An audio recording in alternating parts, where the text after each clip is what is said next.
तो फ्रेंड्स आप यहाँ पे टॉपिक देख सकते हैं कि सेंट्रल प्रोसेसिंग यूनिट, ठीक है, जिसको हम शॉर्ट में सीपीयू भी बोलते हैं।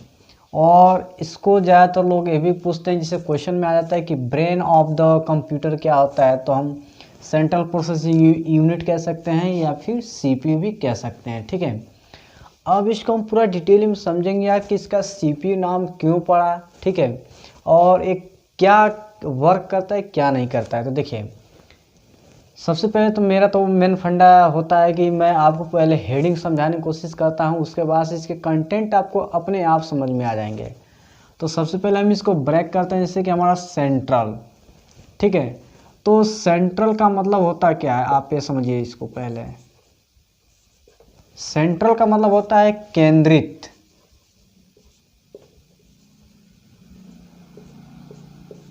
ठीक है। और प्रोसेसिंग का मतलब होता है कि किसी भी काम को करना है तो उसका प्रोसेस होना, यानी कि कैसे वो हो रहा है, ठीक है। किसी काम को कंप्लीट करना, उसको हम प्रोसेसिंग कहते हैं। और यूनिट का मतलब होता है इकाई, यानी कि वो कौन सा इकाई है, कौन सा यंत्र है, कौन सा डिवाइस है कि जो कि सेंट्रल प्रोसेसिंग का कार्य करता है, ठीक है। सेंट्रल का मतलब होता है केंद्रित, और केंद्रित से आप क्या समझ पा रहे होंगे। सपोर्टेड मैं आपको एक मैथमेटिकल फॉर्म में जैसे आपको बताऊं, तो ये हमारा सर्कल हो गया और इसका सेंटर क्या हो गया, ए हो गया, ठीक है। अब सेंटर का मतलब वो होता है कि हम जब भी कहीं जाएंगे, ठीक है, तो हम इस सेंटर से ही गुजर के जाएंगे। सपोज मान लीजिए अगर हम इसमें कितने भी रेडियस बना दें, ठीक है, कितने भी रेडियस बना दें, कितने भी डायमीटर बना दें, जैसे कि मान लीजिए हमने ए डायमीटर बना दिया, ए डायमीटर बना दिया, ए डायमीटर बना दिया, ए डायमीटर बना दिया, तो सब आप देख रहे हैं कहीं ना कहीं वो सेंटर से ही पास हो रही है, ठीक। तो उसको हम क्या कहते हैं, सेंटर, यानी कि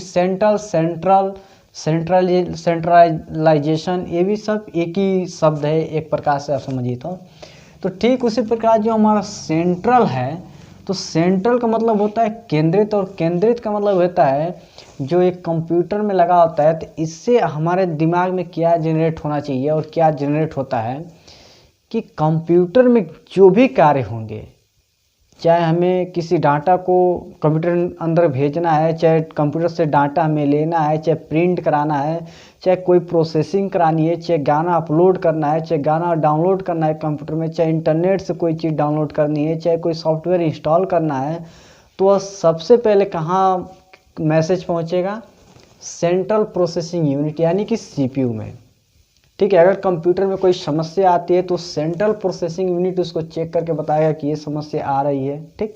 यानी कि सेंट्रल प्रोसेसिंग को हर एक बात पता चलेगी, हर एक चीज़ पता चलेगी जो आप कंप्यूटर में करना चाहते हैं या फिर आप कर रहे हैं।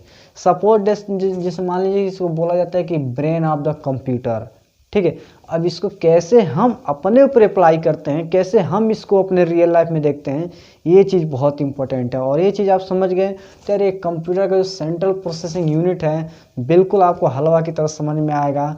आप बिना इसको रटे, बिना लिखे आप इसको याद कर पाएंगे। तो देखिए कैसे इसको हम अपने भाषा में और अपने माइंड के हिसाब से कैसे इसको समझते हैं। तो देखिए हमारा जो सेंट्रल प्रोसेसिंग यूनिट क्या है, हमारा दिमाग होता है, ठीक है। अगर हमें पैर में चोट लगती है तो उसका मैसेज हमारे दिमाग में आता है, तब जाकर हम कोई उस पर एक्शन अप्लाई करते हैं, तब जाकर उस पर हम कुछ लगाते हैं या फिर उसको ट्रीटमेंट कराने के बारे में सोचते हैं या फिर कहीं जाते हैं, राइट। अगर हमारे हाथ जल गया तो हमको सबसे पहले उसका जो मैसेज है हमारे दिमाग में आता है, यानी कि हमारा जो भी शरीर में जो भी पार्ट लगे हुए हैं या फिर जहाँ भी हमें टच होता है या फिर कोई भी प्रॉब्लम हमारे शरीर के अंदर आती है, तो कहीं ना कहीं हमारे ब्रेन के पास वो मैसेज आता है कि आपके साथ ऐसी घटनाएं हो रही हैं, राइट। तो ठीक है यार, कंप्यूटर भी तो एकदम सेम टू सेम उसी तरह कार्य करता है। जब भी कोई कंप्यूटर में कोई वर्क करता है, चाहे कोई डाउनलोड करता है, चाहे कुछ भी करता है, तो सबसे पहले सेंट्रल प्रोसेसिंग यूनिट होती है, यानी कि सेंट्रल जो होती है, जो हमारा सीपीयू होता है, वहाँ पे मैसेज जाता है, तब जाके वह उस पर कार्य करता है कि हाँ इस पर क्या किस प्रकार से कार्य होने चाहिए, राइट। तो अब मैं उम्मीद करता हूँ कि आपको सेंट्रल प्रोसेसिंग यूनिट समझ में आ गया होगा अच्छे तरीके से। तो देखिए हमने तो अभी तो यहाँ तक समझ लिया कि सेंट्रल प्रोसेसिंग यूनिट क्या होता है, लेकिन अब आगे क्या होता है कि देखिए सेंट्रल प्रोसेसिंग यूनिट में दो डिवाइसेज लगी होती है, यानी कि दो यूनिट लगी होती हैं। पहला होता है हमारा कंट्रोल यूनिट और दूसरा होता है अर्थमेटिकल लॉजिक यूनिट।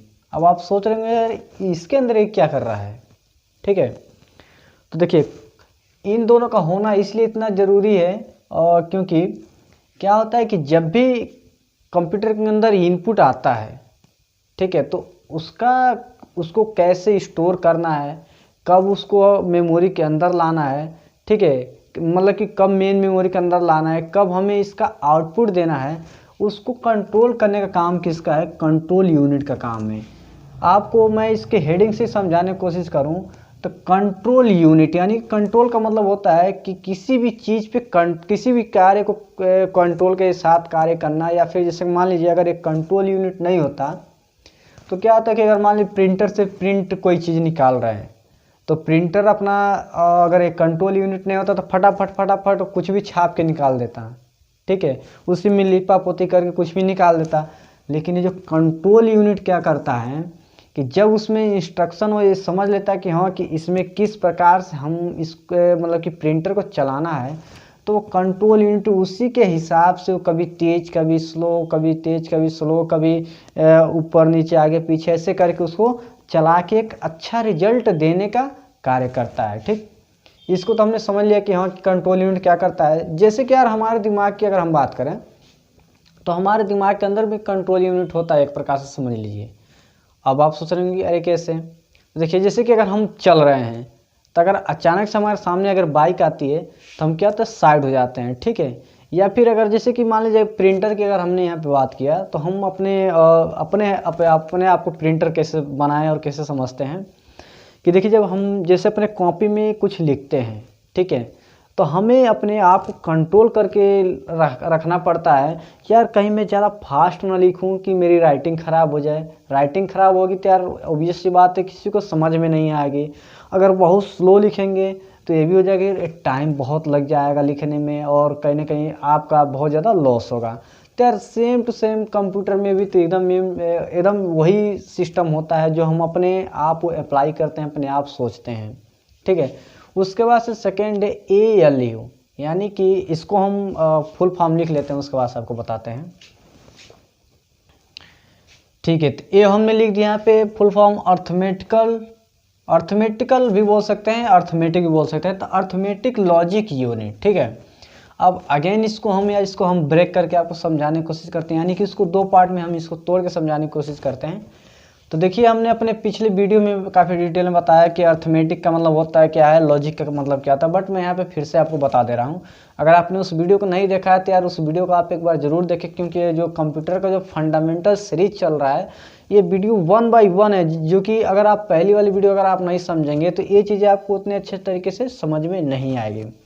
तो देखिए अर्थमेटिक का मतलब क्या होता है, अर्थमेटिक कहें या फिर जैसे कि मैथमेटिक कहें, तो बेसिकली मैथमेटिक या फिर अर्थमेटिक में होता क्या है कि एडिशन आ गया, सब्ट्रैक्शन आ गया, मल्टीप्लिकेशन आ गया, डिवीजन हो गया, यानी कि जो गणितीय कार्य होता है वो हमारा अर्थमेटिक जो है वो कार्य करता है, ठीक। तो इसलिए इसका नाम पड़ गया अरिथमेटिक। उसके बाद से लॉजिक का मतलब क्या हो गया, जैसे कि मान लीजिए कि 2 नंबर दे दिया गया, जैसे कि 5 अगर दे दिया है तो ये चेक करके बताएगा कि हाँ ये 5 दिया गया है तो ये दोनों वैल्यू क्या है, बराबर है, ठीक है। अगर यहाँ पे 4 दे दिया, जैसे कि 3 4 दे दिया, ठीक है, तो इसमें चेक करके बताएगा कि कौन सी वैल्यू ग्रेटर है, कौन सी वैल्यू स्मॉलर है, ठीक, इस तरह बताएगा। यानी कि इसका काम क्या करना है कि लॉजिक बताना, उसका सॉल्यूशन नहीं अच्छे तरीके से बताना, लेकिन इसका लॉजिक बताना, यानी कि लॉजिक से ही क्लियर हो जाता है कि यह सिर्फ लॉजिकल बताता है क्योंकि कौन सी वैल्यू बड़ी है, कौन सी वैल्यू छोटी है, कौन सी वैल्यू फर्स्ट में होनी चाहिए, कौन सी वैल्यू लास्ट में होनी चाहिए, यानी greater than, smaller than, equal to, not equal, ये सब चीज़ें किसका काम है, ये लॉजिक का काम है। और यूनिट का तो आप बातें छोड़ दी, यूनिट मतलब इकाई होती है, यानी कि जो उसके अंदर लगी होती है उसको हम यूनिट बोल सकते हैं या फिर एलिमेंट बोल सकते हैं, ठीक है।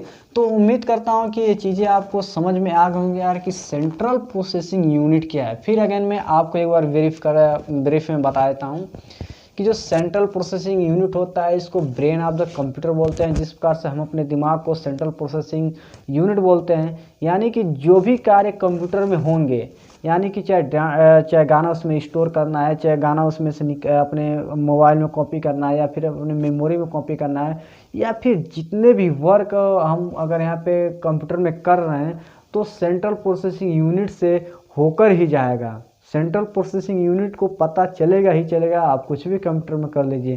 ठीक, जैसे कि हम यार अपने शरीर पे कोई भी कहीं भी काट पीट लें, या फिर कहीं से कोई ब्लड निकाल लें हमारा, कहीं से कुछ भी कर ले, रियल लाइफ में बता रहा हूँ, तो हमारे दिमाग को पता चलेगा कि हाँ हमारे शरीर से ब्लड निकल रहा है, या फिर हमारे शरीर में कहीं कोई काट रहा है, कोई जला रहा है, कोई ठंडा चीज़ सटा रहा है। तो यार कंप्यूटर के अंदर भी सेम टू सेम वही प्रोसेस होती है। तो इस तरीके से अगर आप समझने की कोशिश करेंगे तो आपको बहुत ज़्यादा आसान हो जाएगा। हर एक चीज़ आपको आसान लगेगा।